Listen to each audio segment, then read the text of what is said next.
Hello guys, आज चाहिँ म चाहिँ गाउँमा त्यो हाम्रो घरको नजिकै एउटा देवीथान छ क्या।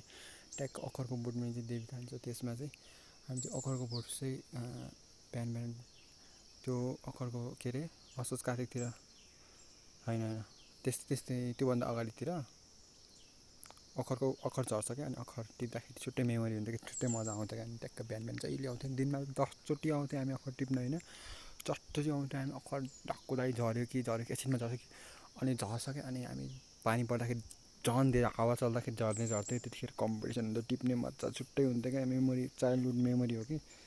अनि त्यसपछि अखरको बोट आएको छ नि आज त म देखाउँछु ल गाइजहरूलाई। यो अखरको बोट चाहिँ यो होइन।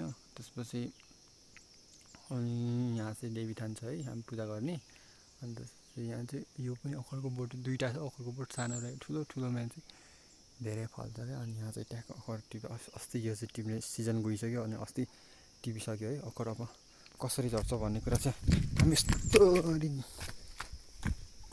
ल ओखर भनेर आएको त ओखर होइन पो रहेछ।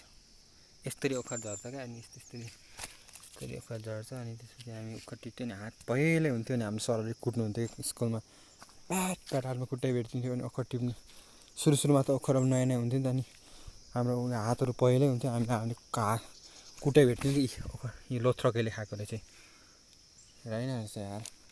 ओखर टिप्न आएको खरै रहेन रहेछ। ओखर भेटिन्छ कि भने हामी कम्पिटिसन हुन्थ्यो क्या। मजै छुट्टै हुन्थ्यो क्या। मेरो बेस्ट मेमोरी पार्ट चाइल्डहुडको यही हो। आज म फेरि धेरै दिनपछि आएको छु। सब लोथ्रकेले खाएर दिएको मात्रै रहेछ।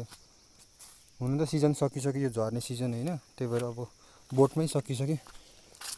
म ढिलो आएँ घर होइन। त्यही भएर भेटिन्छ कि भनेर यसो हेर्न मात्र